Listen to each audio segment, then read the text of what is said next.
আসল দেশভাগের পরে শাসককুলের এজেন্ডাই ছিল নেতাজিকে ফরগটেন হিরো করানোর। আমরা তিনজনকে, গান্ধী, নেহেরু, সুভাষচন্দ্র, তিনজনকে আমরা কিন্তু পরিষ্কারভাবে সেগ্রিগেট করতে পারবো কোথায় তারা আলাদা। এবং বহুদিন আমরা দেখেছি নর্থ ইস্টের তাদের নামের সঙ্গে নেতাজি নাম জড়িয়ে যাচ্ছে, দক্ষিণ ভারতে বসু পদবী জড়িয়ে যাচ্ছে। কতটা ভালোবাসা থাকলে হয় তাদের অভিভাবকরা ছেলেপেলেদের নাম নেতাজির সঙ্গে সংযুক্ত করছেন। যে চারুক বলে যে আমি এই মুহূর্তে পৃথিবীর সমস্ত সম্পদ সম্মান আমার হাতের মুঠোয়, কিন্তু মন আমার বলছে সাগরের উর্মিমালায় ভেসে বেড়ানো। এই প্রশ্নটা ভারী সুন্দর দিয়েছিলেন। বলে কেউ জীবনের ঝুঁকি নিয়ে দেশ ছাড়ে না, আমি বেয়াকুফ নই, কিন্তু আমাকে সিদ্ধান্ত নিতে বাধ্য হয়েছিল দেশকে স্বাধীন করতে হলে আপোষকামী মানসিকতা সম্ভব নয়। নেতাজিকে আমরা, তারা নেতাজির মতো বিপ্লবী বিশ্বে আছে কিনা সন্দেহ আছে, নেই বিশ্বে, কিন্তু আমরা নেতাজিকে নিতে পারিনি, ঘরের মানুষই আমরা গ্রহণ করতে পারিনি।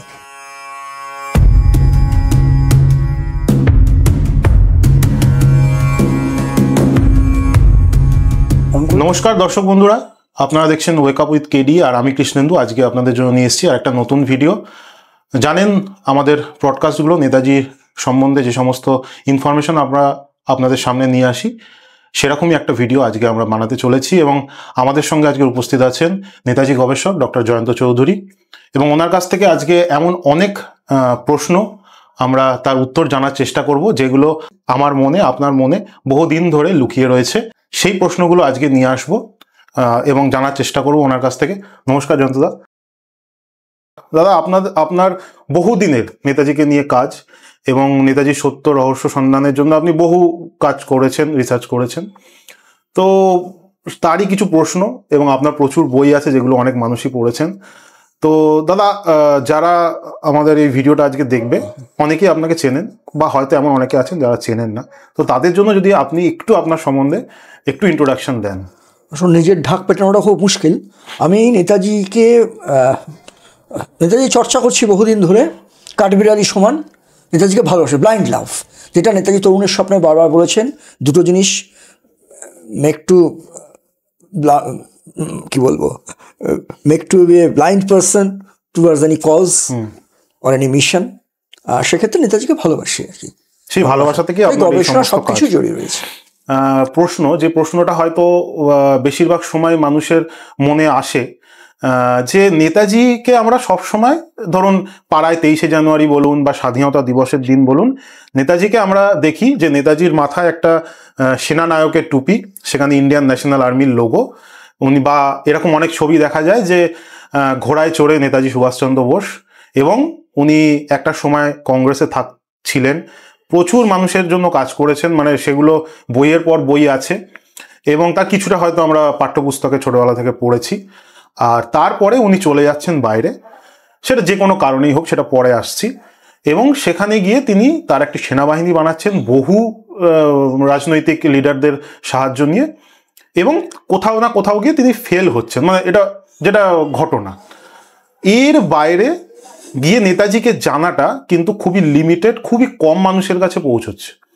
তো এর বাইরে যে নেতাজির একটা বড় অংশ আছে, তার একটু যদি আপনি আমাদের সঙ্গে শেয়ার করেন, মানে ধরুন একদম বালক সুভাষের মনের মধ্যে যে দেশপ্রেম আসছে, এবং সেখান থেকে তার দেশের বাইরে যাওয়া অবধি যদি একটু টাচ করেন পয়েন্টগুলো।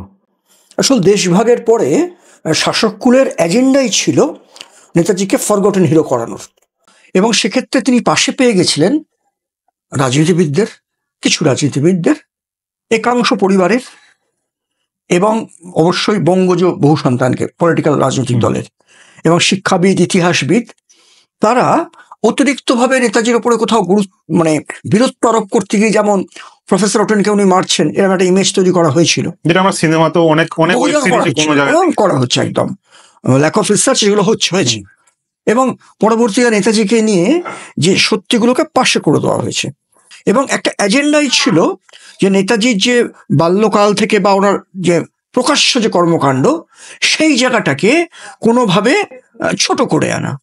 আমরা অনেক জায়গায় দেখতাম একটা রাজনৈতিক দল তারা বলতোই, যারা নেতাজি বলতোই না সুভাষবাবু করে। আবার আমরা দেখতে পাচ্ছি যে আজাদ হিন্দ সরকার, একটা 11টা রাষ্ট্রনায়কদের দ্বারা স্বীকৃত আজাদ হিন্দ সরকার, ইন্টারন্যাশনাল এস্টাবলিশড, তাকে উনি আজাদ হিন্দ ফৌজের নেতা ছিলেন, সৈনিক ছিলেন। এই ধরনের উপেক্ষা করার প্রবণতা ছিল। কিন্তু একটা জিনিস মনে রাখতে হবে কৃষ্ণেন্দু, 23শে জানুয়ারি জাতীয় ছুটি হয় না। 23শে জানুয়ারি, 26শে জানুয়ারি, 15ই আগস্ট, অন্তত পশ্চিম বাংলায় তুমি পথে ঘাটে যদি হেঁটে যাও, গ্রাম বাংলায় ফুটপাতে, রিক্সা স্ট্যান্ডে জাতীয় পতাকা তলায় অধিকাংশ জায়গায় নেতাজির ছবি। 23শে জানুয়ারি না 15ই আগস্ট তুমি বুঝতে পারবে না। এই জিনিসটা হয়, এটা কিসের প্রেরণা জানি না। এক চূড়ান্ত রাষ্ট্রপেক্ষা এক সময় হয়েছে, আর মানুষের মধ্যে কিন্তু সে জায়গাটা মুছে দেওয়া যায়নি।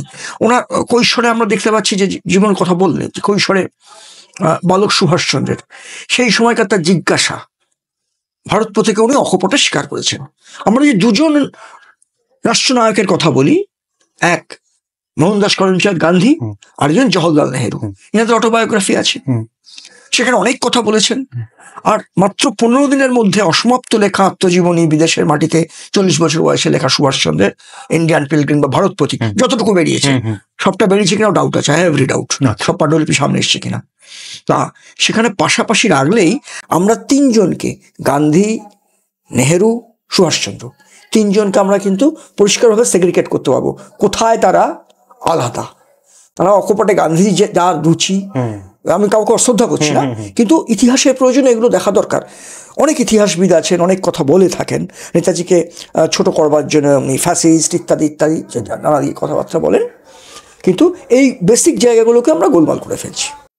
আসলে নেতাজি সুভাষচন্দ্র বসু আনপ্যারালাল, মানে এটা আমি বাঙালি বা খুব বায়াস্ট হয়ে বলছি তা না। নেতাজির সঙ্গে তুমি পাবে না কোনো রাষ্ট্রনায়ক, কোনো বিপ্লবী, মানে কাউকে আমি সব দেশে সর্বকালে সেই যে ব্যতিক্রমী। একদিকে সুভাষচন্দ্র বসু অত্যন্ত আধ্যাত্মিক মানুষ, নেতাজি সুভাষচন্দ্র বসু সবাইকে নিয়ে চলার মানুষ, সম্পূর্ণ সেকুলার মাইন্ডসেটের একটা, এবং সবার মানে কারুর কাছে ধরা পড়েনি, সব ধর্মের জাতপাতের মানুষ তাকে ভালোবেসে শ্রদ্ধা করেছে, এবং জনজাতি উপজাতি তাদের মধ্যেও কিন্তু, যেটা আমরা অনেকে গুলিয়ে ফেলি যে হিন্দু মুসলিম ব্যাপারটা নয়, হিন্দু মুসলিম শিখ ইসাই ছাড়াও যে তথাকথিত আমরা বলি মূলনিবাস শিবা ইত্যাদি ইত্যাদি, প্রত্যেকের তার প্রভাব সাংঘাতিক, এতদিনের ভুলিয়ে দেওয়ার পরেও কিন্তু। এবং বহুদিন আমরা দেখেছি নর্থ ইস্টের তাদের নামের সঙ্গে নেতাজি নাম জড়িয়ে যাচ্ছে, দক্ষিণ ভারতে বসু পদবী জড়িয়ে যাচ্ছে।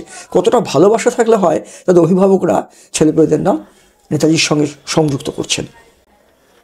আচ্ছা দাদা, আমার দ্বিতীয় প্রশ্ন, যে নেতাজি ধরুন তার একটা রাজনৈতিক কেরিয়ার আছে, মানে সেটা আমরা কলেজ জীবন থেকেই দেখতে পাচ্ছি, তার বালক বন্ধুর সঙ্গে তার যে কনভারসেশন বা তিনি যে বই লিখছেন, হেমন্ত সরকার, তো হেমন্ত সরকারের বই থেকে আমরা দেখতে পাচ্ছি যে তিনি আর্মি ট্রেনিংও নিচ্ছেন, আবার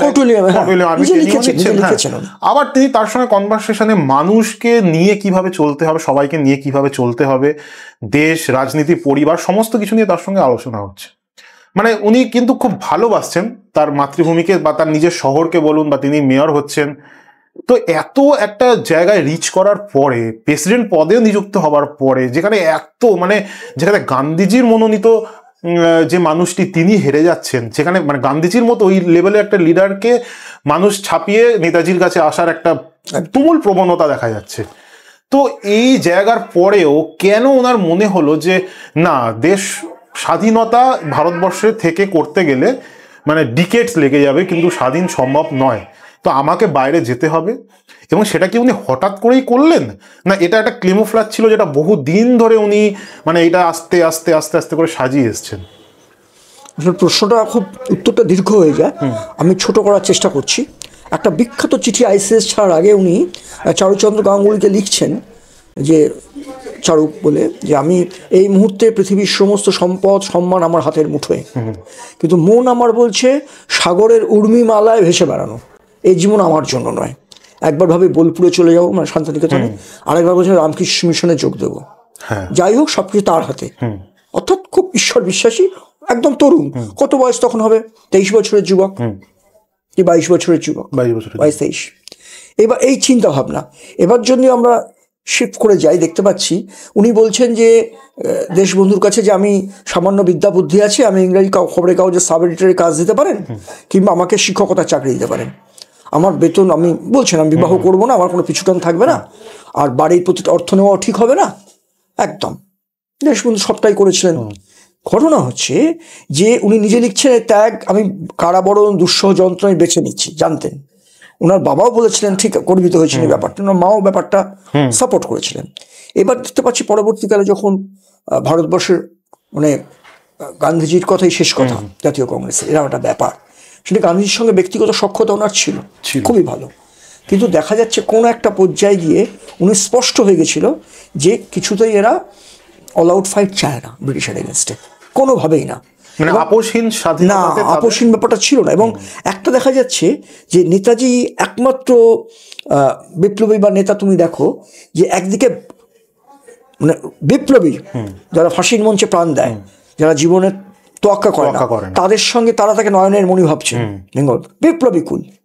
আবার অন্যদিকে জাতীয় কংগ্রেসের মধ্যপন্থী অহিংসবাদী, তাদের মধ্যেও তার গ্রহণযোগ্যতা রয়েছে, একমাত্র দেখা যাচ্ছে। কারণ আমরা বিপ্লবীদের মধ্যে অন্যদেরকে দেখিনি, দুরকম দেখেছি আমরা। নেতাজির ক্ষেত্রে কিন্তু আমরা দেখতে পাচ্ছি দুরকমের, দুদিকেই তার গভীর যোগাযোগ।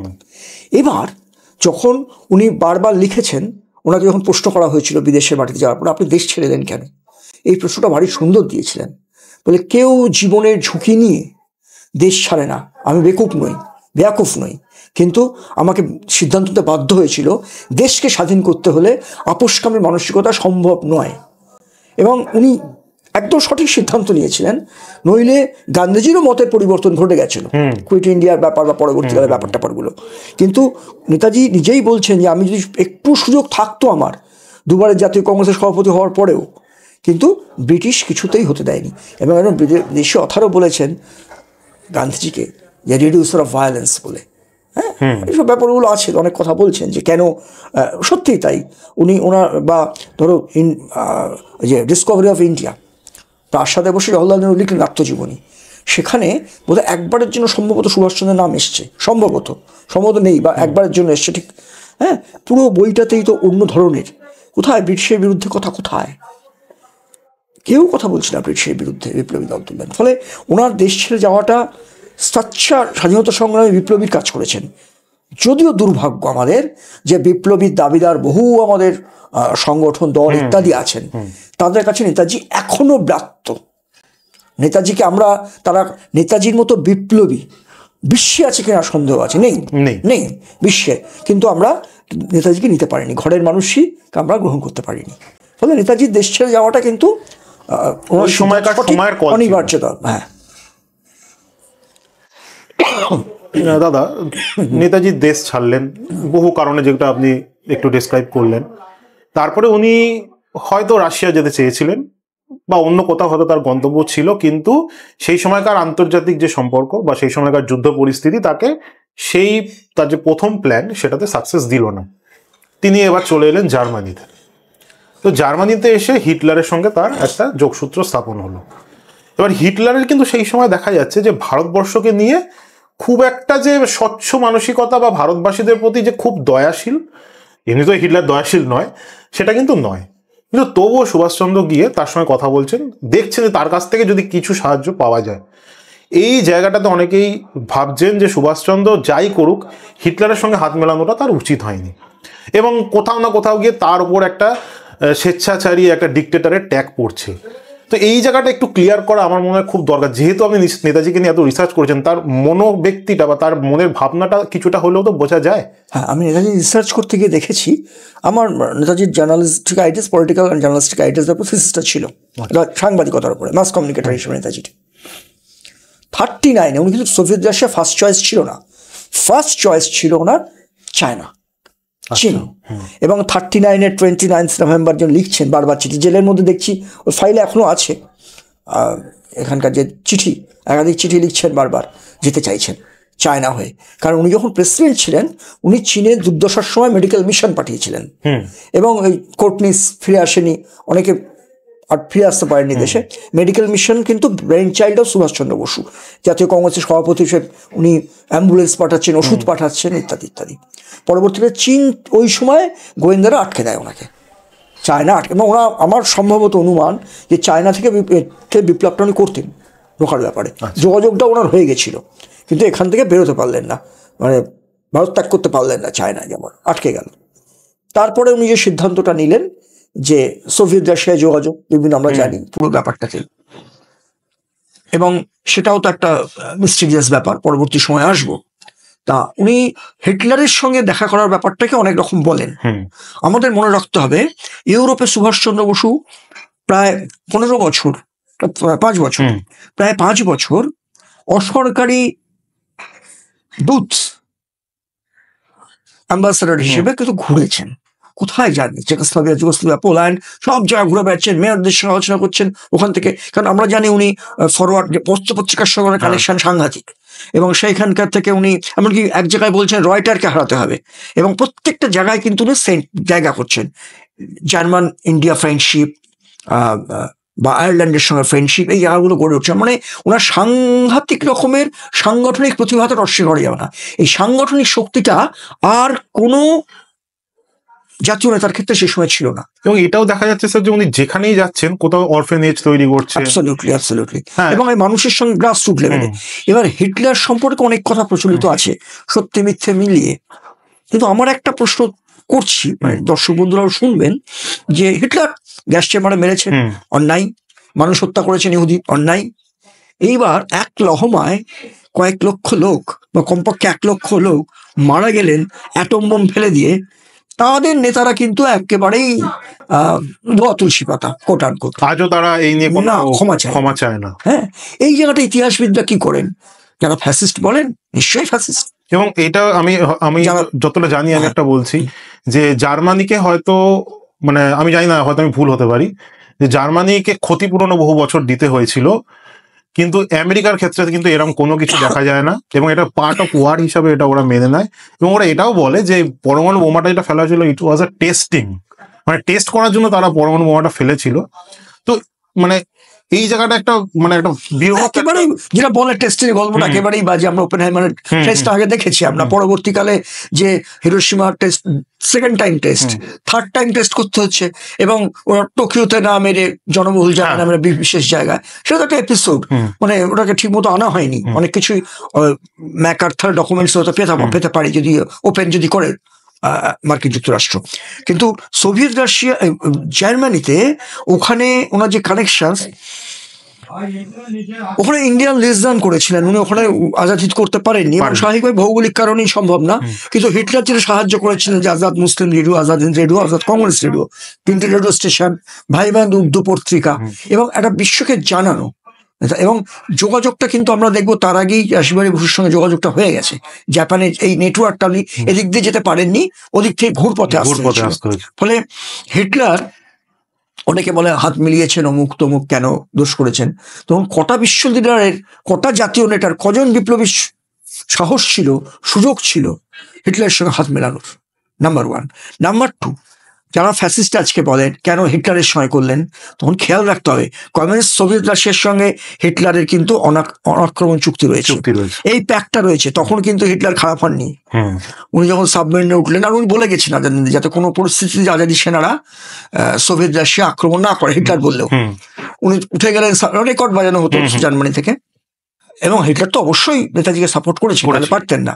কিন্তু জাহাজ যখন সাবমেরিনে চলে এলেন, সোভিয়েত রাশিয়া আক্রমণ করলো, হিটলার, আন্তর্জাতিক পরিস্থিতি পাল্টে গেল, তখন এরা একজোটে বলতে শুরু করলো হিটলার ফ্যাসিস্ট, হিটলার ফ্যাসিস্ট। এই যে দ্বিচারিতা নাকি সজ্ঞানে অজ্ঞতা, এটা আমি ব্যাখ্যা জানি না। কিন্তু যারা একটু আমরা সচেতন, এই প্রজন্মের যারা আছেন, যে যারা গবেষণা করছেন, লেখক, সাংবাদিক তোমাদের মতো, তারা এই প্রশ্ন উত্তর দরকার যে ঠিক কোন সময়টা, টাইম ফ্রেমটা তারা দেখেন না। হিটলার কবে থেকে ফ্যাসিস্ট হলেন? তার আগে তো হাতটা তার আগে মিলিয়েছেন।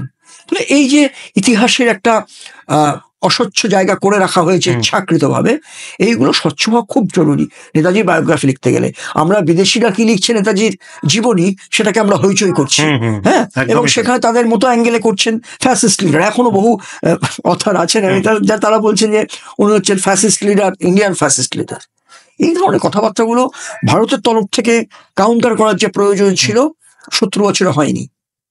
চাকা ঘুরছে আস্তে আস্তে, চিন্তা ভাবনা, এখন ইন্টারনেটের যুগ, আস্তে আস্তে ভাবনা চিন্তা মনে হয় থাকবে না, আগামী দিনে ঘুরে যাবে। প্রচুর এমন ডকুমেন্ট আছে যেগুলো মানুষ দেখছে, সেখান থেকে মানুষের মনে খানিকটা হলেও পরিবর্তন হবে, নতুন করে ইতিহাস লেখার দরকার আছে।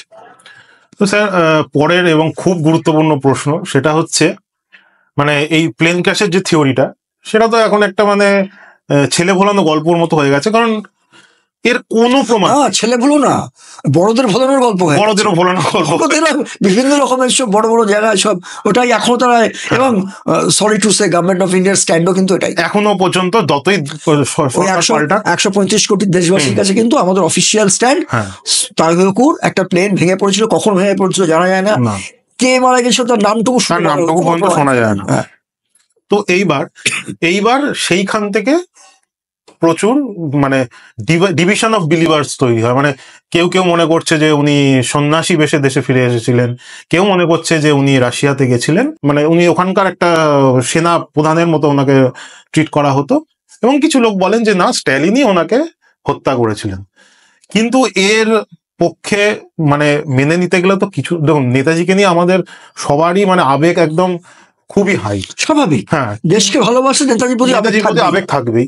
কিন্তু কোথাও না কোথাও গিয়ে তো মানে আবেগ যখন শেষ হয় তখনই মানুষ মানে খোঁজে যে কারণ দেখাও, আমাকে প্রমাণ দেখাও। তো সেইরকম কি কোনো প্রমাণ আদৌ আছে যে স্ট্যালিন যে নেতাজিকে সেখানে হত্যা করেছিলেন? আর যদি না থাকে তার বিপক্ষে কি প্রমাণ আছে যেগুলো এটা প্রমাণ করছে যে এটা মেনে নেওয়ার এই মুহূর্তে কোনো দরকার নেই? আসলে প্রশ্নের মধ্যে অনেকগুলো প্রশ্ন রয়ে গেছে, আমি একটু ছোট করে নেওয়ার চেষ্টা করছি। নিরস্তি চৌধুরী, বিখ্যাত সাহিত্যিক, যিনি ছিলেন আত্মসহায়ক শরৎ বসুর, যাকে সুভাষচন্দ্র বসু সরাতে বলেছিলেন, সেই নিয়ে দুই ভাইয়ের মধ্যে গন্ডগোল হয়েছিল। এনসি চৌধুরী নেতাজির জন্ম শতবর্ষে একটা এশিয়ান এজ পত্রিকায় চমৎকার ইন্টারভিউ দিয়েছিলেন। প্রথমে বলছেন Netaji's marriage is the cultivated myth, তারপরে বলেছিলেন নেতাজি হচ্ছে বাঙালির কাছে কমোডিটি হয়ে উঠছে। আজ থেকে 25, 26, 27 বছর আগে উনি বলেছিলেন কথাটা। আমরা যদি দেখি নেতাজিকে সোভিয়েত রাশিয়ায় মারা হয়েছে কিনা, তিনি খুন হয়ে গেছেন কিনা, এখন দেখা যাচ্ছে নেতাজিকে নিয়ে ব্রেকিং নিউজ করতে গিয়ে নেতাজি খুন হয়েছিলেন, অমুক জায়গায় মারা গেছিলেন, অমুক। কারণ মানুষ নেতাজির প্রতি ভালোবাসা আছে, মানুষ দেখবেই শুনবেই জানবার চেষ্টা করবে। এই যে এতগুলো কমিশনের যে রিপোর্ট চলে এসছে, বেশ কিছু সিলেক্টেড ফাইলস বেরিয়ে এসছে, সেগুলো ঘাঁটার অবকাশ নেই। অনেক তথাকথিত বুদ্ধিজীবী, জানি তাই চর্চাকারী, লেখক, গবেষক বলতে পারো, বা যারা সাংবাদিক আছে তাদের। এইবার 45 সালের 18 আগস্টটা মিথ্যা। মিথ্যা কিসের বেসিসে মিথ্যা? তথ্যের ভিত্তিতে মিথ্যা। কোন তথ্য? তোমার আমার তথ্য নয়, আন্তর্জাতিক তথ্য। ব্রিটিশ ইন্টেলিজেন্সের রিপোর্ট, প্রায় 1 ডজনের উপর তোমার অন্তর্ধান নেতাজির চলে যাওয়াটা নিয়ে তদন্ত কমিটি, কমিশন, ব্যক্তিগত অনুসন্ধান হয়েছে। সেই ভাইসরয়ের জার্নালও আমরা যদি দেখি, ভাইসরয়ের তৎকালীন ভাইসরয়ের জার্নাল থেকে শুরু করে ফিক্স রিপোর্ট ইত্যাদি ইত্যাদি। বিভ্রান্তির সময় প্রথম দিকে ছিল, 18 আগস্টের ব্যাপারটা বিভ্রান্তি ব্রিটিশের মধ্যে ছিল। পরবর্তীকালে ক্যাটেগরিক্যালি তারা ব্রিটিশ ইন্টেলিজেন্স এবং মার্কিন ইন্টেলিজেন্স, বিমান দুর্ঘটনা যে পরিষ্কার তারা বলছে it is a master deception plan of Bose. একদম একদম তোমার ফাইলের ল্যাঙ্গুয়েজটা বললাম। ফ্রান্সেও মাস্টার ডিসেপশন প্ল্যান, তথ্য আছে যারা মাস্টার সারা পৃথিবীময় ছড়িয়ে রয়েছে। মানে অর্ধগোলক ব্যাপী নেতাজি কর্মকাণ্ডের কাজকর্ম ছড়িয়ে রয়েছে বিভিন্ন। মানে যদি এটা গান্ধীজি বা অন্য কারোর ক্ষেত্রে হতো, নেহেরুজির ক্ষেত্রে হতো, তাহলে আমরা দেখতে পেতাম যে সেই সমস্ত ফাইল চলে আসছে, বিরাট বিরাট কিছু হয়েছে। অযত্ন অবহেলায় কত তথ্য মিশে যাচ্ছে, কত ফাইল হারিয়ে যাচ্ছে। কোনো আজ পর্যন্ত গান্ধীজি বা নেহেরুজির ফাইল পোড়ানো হয়েছে বলে একটা খবর আমরা পেয়েছি? পাইনি। 72 সালে নেতাজির ফাইল পুড়িয়ে দেওয়া হয়েছে। এত বড় দিল্লিতে একটা কোনো জায়গা হলো না ঘরে নেতাজি কটা ফাইল রেখে দেওয়ার? দুর্ভাগ্য।